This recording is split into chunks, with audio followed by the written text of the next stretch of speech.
අදත් අපේ channel එකත් එක්ක එකතු වෙන ඔයාලා හැමෝම ආයුබෝවන් කියලා පිළිගන්නවා.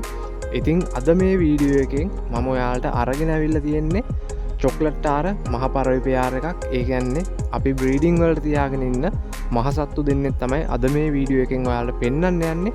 ඉතින් අපි බලමු මේ පරවියෝ දෙන්න මොන වගේද කියලා. අපි පළවෙනියටම ඔයාලට පෙන්වන්න යන්නේ මේ පෙයාරගේ කිරිල්ලි. ඉතින් ඔයාලට මේ පේන්නේ මේ පෙයාරගේ කිරිල්ලිව. ඉතින් මේ සතා සාමාන්‍යයෙන් පන්නන්න කරන්න එහෙම නැහැ. කූඩුවේ දාගෙනම හදපු පරවියෙක්. ඒ වගේම තමයි මෙයාව දැන් මෙයාගේ ඉන්න කුරුල්ලට පෙයාර කරලා ලොකු කාලයක් වෙන්නේ නැහැ. ඉතින් මේගොල්ලෝ බිත්තරට තමයි ඉන්නේ. මේ කිරිල්ලි බිත්තර දාන්න ඉන්නේ වැඩි කාලයක් යන ගන්න නැහැ. ළඟදීම බිත්තර දාවි. ඉතින් අපි බලමු දැන් මේ පෙයාරගේ කුරුල්ල කොහොමද කියලා.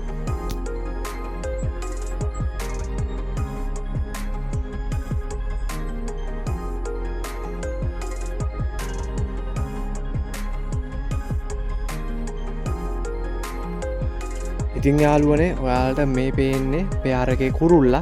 ඉතින් මේ සතානම් ටිකක් වයස සතෙක්. ඉතින් මේගොල්ලොන්ව අපි එලවන්නේ කරන්නේ නැහැ. වැඩිය එළියට දාන්නෙත් නැහැ. බ්‍රීඩින් වලටම තමයි මේ කූඩුවේ තියාගෙන ඉන්නේ. ඉතින් මේ පෙයාරගෙන් තාම එක පැටවු මුරයක්වත් අරගෙන නැහැ. පැටවු අරගෙනම තමයි බලන්න වෙන්නේ කොහොමද කියලා තත්ත්වේ.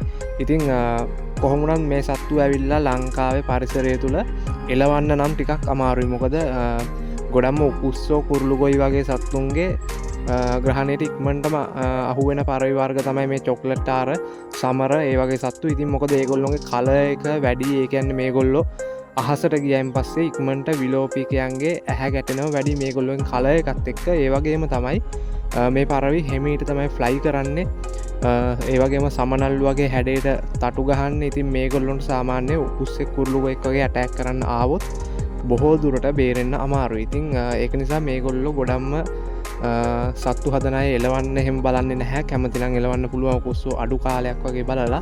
ඉතින් අපි නම් මේ සත්තු දෙන්න තියාගෙන ඉන්නේ බ්‍රීඩින් වලට. ඒ කියන්නේ පැටවුන්ට. මොකද ගොඩක් මොන වර්ගයේ පරවියෝ හිටියත් චොක්ලට් ආර පරවියන්දි කූඩුවට වෙනම ලස්සනක් එනවා මේගොල්ලෝගේ කල එකත් එක්ක. ඉතින් අද මේ වීඩියෝ එකෙන් ඔයාලට පෙන්වන්න ඕනුනේ මේ සත්තු දෙන්නවා තමයි. ඉතින් මේගොල්ලොන්ගේ පැටවු ආවහම බලමු මොකද කරන්න කියලා.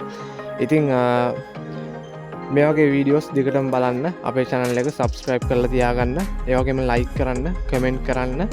එහෙනම් අදට ගිහින් එන්නම්. ඔයාලා හැමෝටම සුබ දවසක්.